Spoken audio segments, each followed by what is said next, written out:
ನನ್ನೆಲ್ಲ ಪ್ರೀತಿಯ ಶರಣಬಂಧುಗಳಿಗೆ ಶರಣು ಶರಣಾರ್ಥಿಗಳು. ಇಂದಿನ ವಿಡಿಯೋದಲ್ಲಿ ಶ್ರೀ ಗುರು ಬಸವೇಶ್ವರರ ಅರ್ಥಪೂರ್ಣವಾಗಿರುವಂತಹ ವಚನದೊಂದಿಗೆ ನಿಮ್ಮ ಪ್ರೀತಿಯ ಮುಗುಳು ನಗೆ. ಜಂಬೂ ದ್ವೀಪ ನವಕಂಡ ಪೃಥ್ವಿಯೊಳಗೆ ಕೇಳಿರಯ್ಯ, ಎರಡಾಡಿನ ಭಾಷೆಯ ಓಲುವನೆಂಬ ಭಾಷೆ ದೇವನದಾದರೆ, ಗೆಲುವೆನೆಂಬ ಭಾಷೆ ಭಕ್ತನದು. ಸತ್ಯವೆಂಬ ಕೂರಲಗನೆ ಹಿಡಿದು ಸದ್ಭಕ್ತರು ಗೆದ್ದರು ಕಾಣ ಕೂಡಲ ಸಂಗಮ ದೇವ. ಅಂದರೆ ಈ ವಚನದಲ್ಲಿ ಎಷ್ಟು ಅದ್ಭುತವಾಗಿ ಬಸವಣ್ಣನವರು ಹೇಳಿದ್ದಾರೆ ಅಂದರೆ, ದೇವರಿಗೆ ಸೋಲುವಂತಹ ಆತ್ಮಸ್ಥೈರ್ಯ ನಿಮ್ಮಲ್ಲಿ ಇದೆ ಅಂದಮೇಲೆ ಮತ್ತೆ ಸಮಸ್ಯೆಗಳನ್ನು ಸೋಲಿಸೋಕೆ ಆಗಲ್ವೇ? ಸತ್ಯವೆಂಬ ಕೂರಲಗನ ಹಿಡಿದು ಸದ್ಭಕ್ತರು ಗೆದ್ದರು ಕಾಣ ಅಂದರೆ ದೇವರ ವಿರುದ್ಧ ಹೋರಾಡುವಂತಹ ಸ್ಥೈರ್ಯ, ಧೈರ್ಯ, ಮನಸ್ಥಿತಿ, ವಿಶ್ವಾಸ, ನಂಬಿಕೆ ನಮಗೆ ಇರಬೇಕು. ಅದಕ್ಕೆ ನಾವು ಏನು ಮಾಡಬೇಕು ಅಂದರೆ, ಯಾವುದೇ ಒಂದು ಸೋಲಿನಿಂದ ನಾವು ಯಾವುದೇ ಕಾರಣಕ್ಕೂ ಹತಾಶರಾಗಬಾರ್ದು, ನಿರಾಶರಾಗಬಾರ್ದು. ಇದಲ್ಲ ಇನ್ನೊಂದ್ಸಲ ಅಂತ ಮತ್ತೆ ಟ್ರೈ ಮಾಡ್ತಾ ಇರಬೇಕು. ಅಂದರೆ 11 ಸಲ ಟ್ರೈ ಮಾಡಿ ಇನ್ನೊಂದ್ಸಲ ಟ್ರೈ ಮಾಡೋಕ್ಕಾಗಲ್ವಾ? ಅಂದರೆ 11 ತಾಸು ನೋಡಿದ್ದೀಯಾ, ಇನ್ನೊಂದು ತಾಸು ನೋಡೇ ಬಿಡೋಣ ಅಂದರೆ ಇದರ ಅರ್ಥ, ಸೋಲನ್ನು ಯಾವುದೇ ಕಾರಣಕ್ಕೂ ಒಪ್ಪಿಕೋಬೇಡ್ರಿ. ಸೋಲನ್ನು ಒಪ್ಪಿಕೊಳ್ಳೋದಾದರೆ ಹೆಂಗೆ ಒಪ್ಪಿಕೊಳ್ಳಿ ಅಂದರೆ, ಮುಂದೊಂದು ದಿನ ಗೆಲುವಿಗೆ ಅದು ನಾಂದಿ ಆಗಬೇಕೇ ವಿನಃ ಅದು ನಮ್ಮ ಇತಿಹಾಸದ ಕೊನೆ ಆಗಬಾರ್ದು. ಇಲ್ಲೊಂದು ಸ್ಟೋರಿ ನೆನಪಾಗುತ್ತೆ. ಈಗ ಸಾಮಾನ್ಯ ಜೀವನದಾಗೆ ಏನಾಗುತ್ತೆ ಅಂದರೆ, ಕಾಂಪಿಟೇಷನ್ಗಳು ನಡೀತಾನೆ ಇರ್ತವೆ.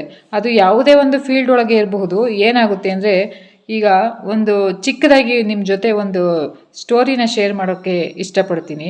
ಅಣ್ಣ ತಮ್ಮ ಇಬ್ಬರು ಇರ್ತಾರೆ. ಅಣ್ಣನಿಗೆ ಬಹಳ ಚೆನ್ನಾಗಿ ಇದ್ದೀಯಾ ನೀನು ಅನ್ನುವಂತಹ ಒಂದು ಗರ್ವ ಇರುತ್ತೆ. ಅಣ್ಣ ತಮ್ಮ ಇಬ್ಬರು ಇರ್ತಾರೆ. ಅಣ್ಣ ನಾನು ಬಹಳ ಚೆನ್ನಾಗಿದ್ದೀನಿ ಅನ್ನೋವಂತಹ ಒಂದು ಗರ್ವ ಇರುತ್ತೆ. ತಮ್ಮ ಸ್ವಲ್ಪ ಮುಗ್ಧ ಇರ್ತಾನಂತೆ. ಅಣ್ಣ ಬಹಳ ವೈಲೆಂಟ್ ಇರ್ತಾನಂತೆ. ಏನೇ ಇದ್ದರೂ ಕೂಡ ಯಾವುದೇ ಒಂದು ರೀತಿಯ ಕಾಂಪಿಟೇಷನ್ನಲ್ಲಿ ಭಾಗವಹಿಸಿದಾಗ ಅಣ್ಣ ಮುಂದೆ ಬರ್ತಿರ್ತಾನೆ, ತಮ್ಮ ಸೋಲ್ತಾ ಇರ್ತಾನೆ. ಹೀಗೆ ಸೋಲ್ತಾ ಬಂದಂಥ ತಮ್ಮಂಗೆ ಏನಾಗುತ್ತೆ ಅಂದರೆ, ತಮ್ಮನ್ನ ನೋಡಿ ಅಣ್ಣಂಗೆ ಏನಾಗುತ್ತೆ ಅಂದರೆ ಗರ್ವ ಬಂದುಬಿಡ್ತೈತೆ. ನಾ ಏನು ಮಾಡಿದ್ರು ನಾನೇ ಗೆಲ್ತೀನಿ. ಹಿಂಗಾಗಿ ಅವನಿಗೆ ಮನೆ ಒಳಗೆ ಪೇರೆಂಟ್ಸು ಕೂಡ ಜಾಸ್ತಿ ಪ್ರೀತಿ ಮಾಡೋಕ್ಕೆ ಶುರು ಮಾಡ್ತಾರೆ. ಸ್ಕೂಲ್ನಲ್ಲಿ ಶಿಕ್ಷಕರು ಕೂಡ ಜಾಸ್ತಿ ಪ್ರೀತಿ ಮಾಡೋಕ್ಕೆ ಶುರು ಮಾಡ್ತಾರೆ. ಊರಿನಾಗಿನ ಜನರು ಕೂಡ ಅಣ್ಣಂಗೆ ಬಹಳ ಪ್ರೀತಿ ಗೌರವ ಕೊಡ್ತಾ ಇರ್ತಾರೆ. ಇದರ ವಿರುದ್ಧವಾಗಿ ತಮ್ಮಂಗೆ ನಿರ್ಕೃಷ್ಟವಾಗಿ ಕಾಣೋದು, ಅವನಿಗೆ ಬೇಜಾರಾಗೋ ಹಾಗೆ ಮಾತಾಡೋದು, ಅಥವಾ ಅವನಿಗೆ ನೋವಾಗುವಂತಹ ಸಂಗತಿ ಮಾಡೋದು, ಹೀಗೆಲ್ಲ ಮಾಡ್ತಾ ಇರ್ತಾರೆ. ಇಷ್ಟೆಲ್ಲ ಸೋಲಿನೊಳಗೂ ಕೂಡ ಆ ಮುಗ್ಧ ಮಗು ಯಾವುದೇ ರೀತಿಯಾದ ಆತ್ಮಸ್ಥೈರ್ಯ ಬಿಡಲಿಲ್ಲ. ಅವನು ಹೇಗೆ ಅಂದರೆ, ಇಷ್ಟು ಸೋಲ್ತೀನಿ ಅಂದರೂ ಕೂಡ ಎಲ್ಲ ಕಾಂಪಿಟೇಷನ್ನಲ್ಲೂ ಸಹ ಭಾಗವಹಿಸ್ತಿರ್ತಾನೆ. ಎಲ್ಲದರಲ್ಲೂ ಸೋತರೂ ಕೂಡ ಮತ್ತೆ ಎಲ್ಲ ಕಾಂಪಿಟೇಷನ್ನಲ್ಲೂ ಎಲ್ಲ ಪರೀಕ್ಷೆಗಳಲ್ಲೂ ಭಾಗವಹಿಸ್ತಿರ್ತಾನೆ. ಅಣ್ಣ ಗೆದ್ದಿತಾನೆ ಇರ್ತಾನೆ, ತಮ್ಮ ಸೋಲ್ತಾನೆ ಇರ್ತಾನೆ. ಆದರೂ ಸಹ ಆತ್ಮಸ್ಥೈರ್ಯ ಬಿಡ್ದಂಗೆ ಎಲ್ಲ ಎಕ್ಸಾಮ್ನು ಬರೀತಿರ್ತಾನೆ, ಎಲ್ಲ ಕಾಂಪಿಟೇಷನ್ನಲ್ಲೂ ಭಾಗವಹಿಸ್ತಾನೆ ಇರ್ತಾನೆ. ಆದರೆ ಏನು ಮಾಡೋದು, ಅಣ್ಣ ಪಾಸ್ ಆಗ್ತಾನೇ ಇರ್ತಾನೆ, ಅವರ ತಮ್ಮ ಫೇಲ್ ಆಗ್ತಾನೇ ಇರ್ತಾನೆ.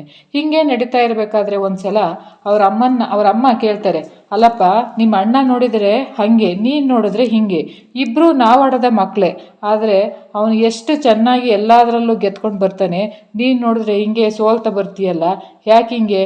ಹೋಗ್ಲಿ, ಈ ಸಲ ಸೋಲ್ತೀನಿ ಅಂತ ನೀ ಕೈ ಬಿಡಬೇಕು ತಾನೆ, ಕೈ ಬಿಟ್ಟು ಸುಮ್ಮನೆ ಇರಲ್ಲ ಅಂತ ಅವರ ಅಮ್ಮ ಕೇಳಿದಾಗ ಮಗು ಹೇಳುತ್ತೆ, ಇಲ್ಲಮ್ಮ, ನಾನು ಒಂದಲ್ಲ ಒಂದು ದಿನ ಗೆದ್ದೇ ಗೆಲ್ತೀನಿ. ಒಂದಲ್ಲ ಒಂದು ದಿನ ಏನಾಗುತ್ತೆ, ನಾ ಏನು ತಪ್ಪುಗಳನ್ನು ಮಾಡ್ತೀನಿ ಅವು ಒಳ್ಳೆತನಕ್ಕೆ ಬಂದು ನಿಲ್ತವೆ, ಹೀಗಾಗಿ ನಾನು ಹಿಂದೆ ಸರಿಯಲ್ಲ ಅಂತ ಹೇಳ್ತಾನೆ. ಅದೇ ರೀತಿ ಒಂದು ಸ್ವಲ್ಪ ದಿನದಲ್ಲಿ ಏನಾಗುತ್ತೆ ಅಂದರೆ, ಒಂದು ದೊಡ್ಡ ಕಾಂಪಿಟೇಷನ್ ಎಕ್ಸಾಮ್ನಲ್ಲಿ ಇಬ್ಬರು ಪಾರ್ಟಿಸಿಪೇಟ್ ಮಾಡ್ತಾರೆ. ಅಣ್ಣ ಆ ಎಕ್ಸಾಮ್ನಲ್ಲಿ ಫೇಲ್ ಆಗ್ತಾನೆ, ತಮ್ಮ ಪಾಸ್ ಆಗ್ತಾನೆ. ಎಷ್ಟು ಮಟ್ಟಿಗೆ ಅಣ್ಣ ಫೇಲ್ ಆಗ್ತಾನೆ ಅಂದರೆ ಅವ ಕಲ್ಪನೆನೂ ಕೂಡ ಮಾಡಿರಲ್ಲ. ತಮ್ಮ ಪಾಸ್ ಆಗ್ತಾನೆ ಅನ್ನೋ ಕಲ್ಪನೆ ಯಾರಿಗೂ ಇರಲ್ಲ. ಫಸ್ಟ್ ರ್ಯಾಂಕ್ನಲ್ಲಿ ಪಾಸ್ ಆಗ್ತಾನೆ. ಇದಾದಮೇಲೆ ಇಂಟ್ರ್ಯೂ ಮಾಡ್ತಾರೆ. ಇಂಟ್ರ್ಯೂ ಮಾಡಿದಾಗ ಇಂಟ್ರ್ಯೂ ಒಳಗೆ ಪ್ರಶ್ನೆ ಕೇಳ್ತಾರೆ, ಹಿಂದೆಲ್ಲ ಕೇಳ್ತಿದ್ರೆ ನೀನು ಬರೀ ಸೋಲ್ತಾ ಬಂದಿದ್ರಿ ಅಂತ. ಈ ಗೆಲುವು ನೋಡಿದ್ರೆ ಅವು ಯಾವ ಸೋತಿದ್ರಿ ಅಂತ ನಮಗೆ ಅನಿಸೋದೇ ಇಲ್ಲ. ಏನು ನಿಮ್ಮ ಗೆಲುವಿನ ಹಿಂದಿನ ಗುಟ್ಟೇನು ಅಂತ ತಮ್ಮಂಗೆ ಇಂಟ್ರ್ಯೂನಲ್ಲಿ ಪ್ರಶ್ನೆ ಕೇಳ್ತಾರೆ. ಆ ಪ್ರಶ್ನೆಗೆ ಆ ತಮ್ಮ ಬಹಳ ಚೆನ್ನಾಗಿ ಉತ್ತರ ಕೊಡ್ತಾನೆ. ಏನು ಉತ್ತರ ಕೊಡ್ತಾನೆ ಅಂದರೆ, ನಾನು ಪ್ರತಿ ಸಲ ಸೋಲ್ತಾ ಬಂದಾಗ ನಮ್ಮ ಮುಂದೆ ಹೀಗೆ ಗೆಲ್ಲಬೇಕು ಅಂತ ಯೋಚಿಸ್ತಿದ್ದೆ. ಕನ್ನಡದಲ್ಲಿ ಒಂದು ನಾಣ್ಣುಡಿ ಇದೆ, ಸೋಲೆ ಗೆಲುವಿನ ಸೋಪಾನ ಅಂತ. ಅದು ನನ್ನ ಮೂಲ ಮಂತ್ರ ಆಗಿತ್ತು. ನಾನು ಪ್ರತಿ ಸಲ ಏನೇ ಒಂದು ಕಾಂಪಿಟೇಷನ್ ಒಳಗೆ ಭಾಗವಹಿಸಬೇಕಾದ್ರೂ ಗೆಲ್ಲಬೇಕು ಅಂತ ಭಾಗವಹಿಸ್ತಿದ್ದೆ ವಿನಃ ಸೋಲ್ತೀನಿ ಅಂತ ಭಾಗವಹಿಸ್ತಿರ್ಲಿಲ್ಲ. ಅಷ್ಟೇ ಅಲ್ಲದೆ ನಾ ಪ್ರತಿದಿನ ಸೋತಾಗಲೂ ಕೂಡ ನಾ ಎಲ್ಲಿ ಮಿಸ್ಟೇಕ್ ಮಾಡಿದ್ದೀನಿ ಅಂತ ಕಂಡ್ಕೊಳ್ತಿದ್ದೆ ವಿನಃ ನಾನು ಯಾಕೆ ಸೋತೆ ಅಂತ ಬೇಜಾರು ಮಾಡ್ಕೊತಿರ್ಲಿಲ್ಲ. ಹೀಗಾಗಿ ಪ್ರತಿ ಸರಿ ಮಾಡಿದ ತಪ್ಪಿನಿಂದ ನಾನು ತಿದ್ದಿಕೊಂಡು ಒಂದು ಈ ಮಟ್ಟಕ್ಕೆ ಪಾಸಾಗಿದ್ದೀನಿ. ಈ ಮಟ್ಟಕ್ಕೆ ನಾನು ಗೆಲುವನ್ನು ಕಂಡುಕೊಂಡಿದ್ದೀನಿ ಅಂತಂದರೆ ಇದಕ್ಕೆ ನಾನು ಮೊದಲು ಥ್ಯಾಂಕ್ಸ್ ಹೇಳಬೇಕು. ಯಾರಿಗೆ ಹೇಳಬೇಕು ಅಂದರೆ ನನ್ನ ಸೋಲಿಗೆ ನಾನು ಥ್ಯಾಂಕ್ಸ್ ಹೇಳಬೇಕು ಅಂತ ಹೇಳ್ತಾನೆ.